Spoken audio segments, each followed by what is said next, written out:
I woke up with the cold metal of the handcuffs biting into my wrists and the unmistakable sound of a tail thumping against my back. The room was dim. The ceiling arched high with metallic ribs like the inside of a beast, pulsing faintly with violet light. My mouth tasted like something had died in it, and the air reeked of incense and burnt ozone. I shifted, the mattress beneath me sticky with sweat, or something worse. That's when I felt it. The tug.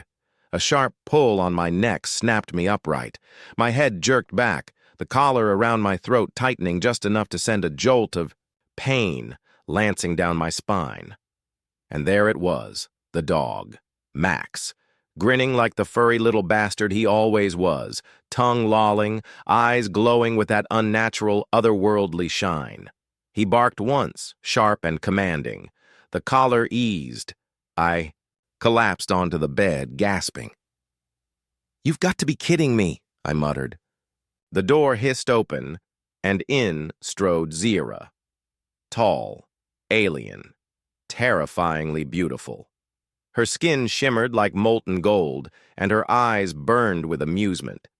She wore just enough to tease, barely covering what needed to be hidden, but leaving no doubt about her intentions.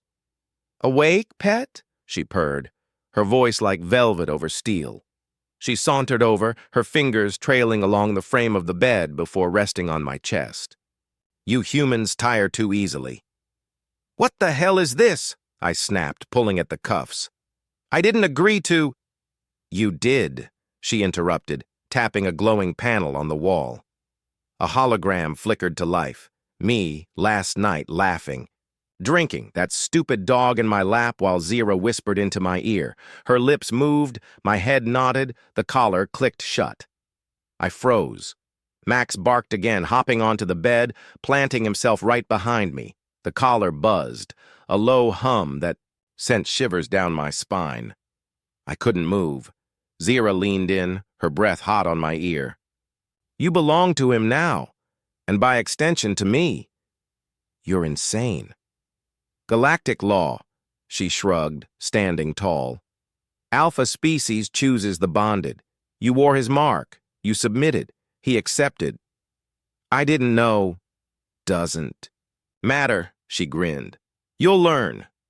She turned on her heel, walking away, her hips swaying with deliberate grace. The door slid shut behind her. Silence, save for Max's panting. I twisted, glaring at him. "You're just a dog," I hissed. He barked again. The collar yanked. My head slammed into the pillow. The lights dimmed further, the hum of the ship deepening, wrapping around me like a suffocating blanket. I couldn't break free. I didn't know if I even wanted to anymore. Max licked my face, then settled behind me, warm and solid, like he'd always been. But now, it was different. Now, I was the one on the leash. You said, "Okay, perfect now. Write script on act, keeping in mind, don't repeat any section, keep it to the point. No beating around bush quality, I want with same word count mentioned, and don't mention scenes. And don't write headings and name and scene.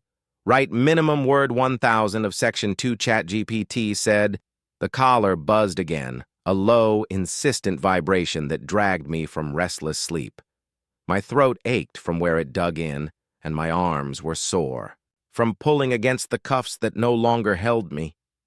Zira must have released them while I slept, but not out of kindness. Nothing she did was kind. I sat up, groggy, and Max was already at the door, tail wagging like he had just won the universe's most twisted lottery. The door opened with a hiss, and Zira's voice echoed from beyond. "Time for therapy, pet." I staggered to my feet, the collar tugging me forward like an invisible leash. Max trotted ahead, glancing back now and then, making sure I followed. The halls of the ship were smooth and seamless, lit by veins of pale light that pulsed in rhythm with my heartbeat. Or maybe the ship's. I couldn't tell anymore. The room they brought me to was circular. Walls lined with cushions and strange symbols. A large creature waited in the center, all tentacles and smiles, its voice oozing with cheer. It gestured to a cushion, and I sat, more out of habit than choice. "Welcome," it cooed. "I am Drawl, facilitator of interspecies bonding. I understand. You are struggling with your role." "I'm not a damn pet." "Oh, denial is quite common, but we must respect the Alpha's choice." Drawl gestured at Max, who barked once, smug as ever. "Now, let's begin." Drawl produced a glowing orb, waving it slowly between us. I felt warmth, a strange pull, like my thoughts weren't entirely my own. Zyra sat across from me, legs crossed, watching with interest. "Describe your relationship with your Alpha," Drawl prompted. "He's a dog," I spat. "On Earth we walk them, feed them. They don't own us." "Fascinating," Drawl hummed. "On your world, submission is voluntary. It's not submission, it's companionship, equal. Yet, here you wear his mark." I reached for the collar, but it pulsed, sending a jolt down my spine. Zyra leaned forward, her eyes gleaming. "Do you not enjoy the attention?" she asked, voice low. "You were eager last night." "I was drunk." "You were honest." Drawl interjected, raising a tentacle. "Let's explore these feelings. Role reversal can be enlightening." I glared at Zyra. She smirked, leaning back. "Fine," I muttered. "Let's play." The room shifted. Lights dimmed. The orb brightened. Drawl spoke softly, guiding us through absurd exercises. I was to praise Max, to acknowledge his dominance. My teeth clenched, but every refusal brought a sharper pulse from the collar. I gave in, words tasting like ash. "Good boy," I choked out. Max wagged his tail, satisfied. Zyra clapped slowly. "Now let's test loyalty." She rose, circling me, fingers brushing my shoulders, my chest. Her breath on my neck. The collar tightened, not painfully, but firmly. "Would you protect him?" she whispered. "He's a dog." "He is your master." Her hand slipped, lower, teasing, testing. The collar pulsed in sync with her touch. I couldn't think, couldn't breathe. Max barked once, and she stopped, stepping back. "Obedience earns rewards," she said, licking her lips. Drawl nodded approvingly. "You are progressing." I wanted to scream. Instead, I stood, fists clenched. "This is a joke." "Galactic law is no joke," Drawl said.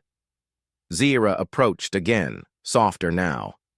"You can fight it," she said, "or you can make it yours." I stared at her, chest heaving. The room swam. Max barked again, and I dropped to my knees, the collar, releasing just enough to let me breathe. Drawl dismissed us with a wave. Session complete. Zyra helped me up, her touch gentle now. We walked in silence, Max trotting between us. She led me to her quarters, more ornate, less harsh. "You want freedom?" she asked. "Yes." "Then earn it." She stepped close, pressing her lips to mine. I didn't resist. The collar pulsed, softer, warmer. Max barked, but I didn't flinch. "Tomorrow," she whispered, "we test your will." I nodded, not trusting myself to speak. I wasn't sure what I wanted anymore. The plan formed somewhere between exhaustion and desperation, a shaky idea built on the fragments of pride I still had left. I couldn't keep playing the obedient pet in their twisted game. If Max was the alpha, then I'd outsmart him. The collar might bind me, but I wasn't without options. The ship wasn't impenetrable, and somewhere in its systems, there had to be a way to sever the link. The problem was Zyra. She watched me like a hawk, amused, always a step ahead, as if she could smell rebellion on my skin. I needed help, and there was only one other being on board with a reason to hate her as much as I did. He sat in the shadows. Of the maintenance wing, eyes sharp, skin a dark shade of blue, with arms crossed over his chest like he'd been waiting for me. "You're the Earth pet," he said. "Not a question. I need out." He laughed, low and bitter. They all do. Can you help or not? What's in it for me? You get to see her lose. He considered that, leaning forward.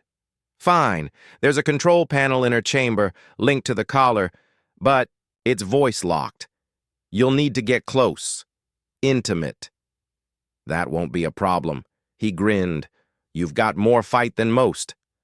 I left before anyone could notice, the plan hardening into something real.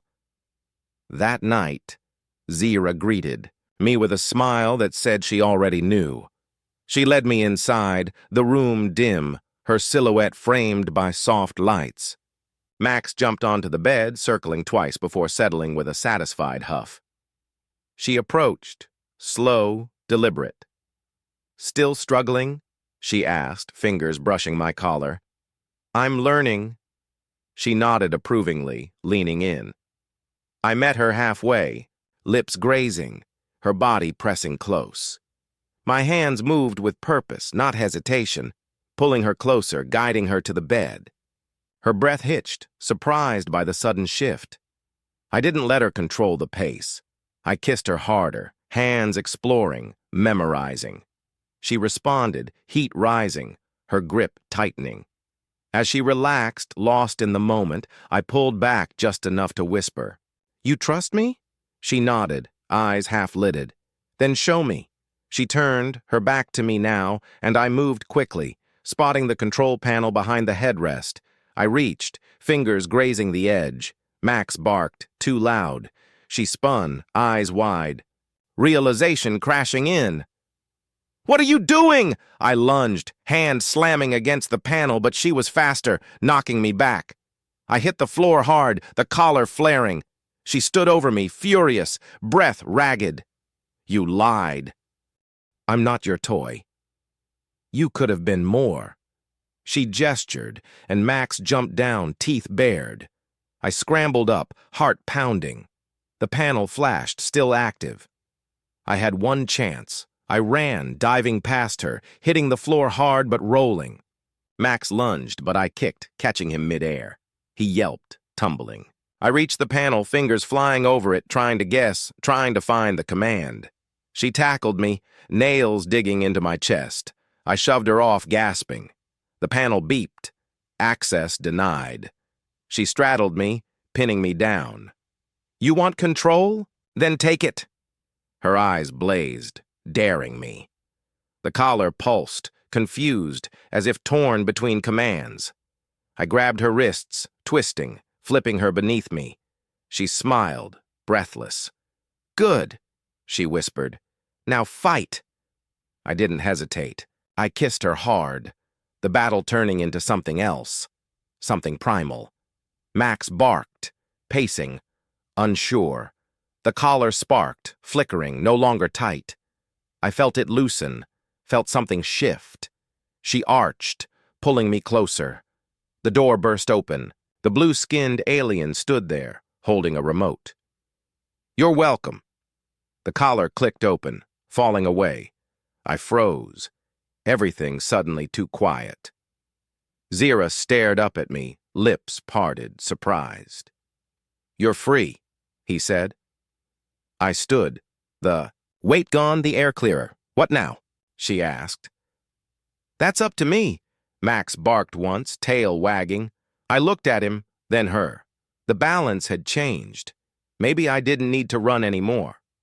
The ship was quieter now, like it knew something had shifted. The collar lay on the floor, a dead thing without power, but its ghost still lingered in my muscles. Zira sat up slowly, brushing hair from her face, watching me with something new in her eyes.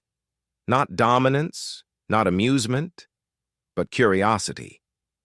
The blue alien lingered by the door, arms crossed, waiting to see what I'd do.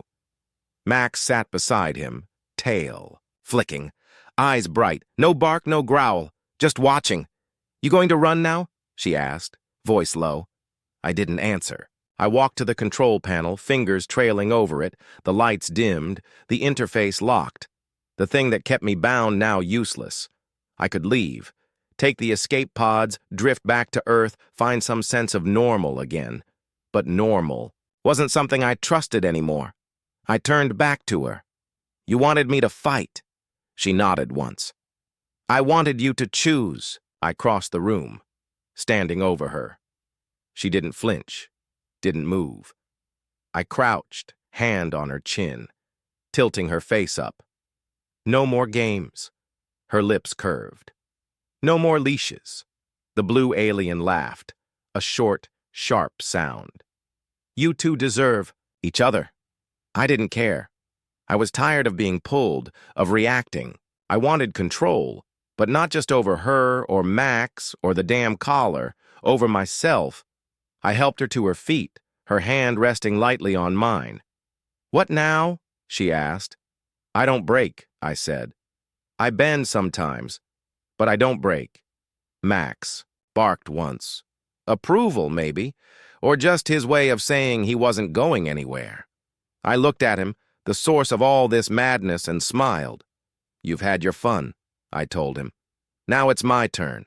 The ship responded as if hearing. Me, lights brightening, engines humming deeper. Zira stepped close, her breath warm.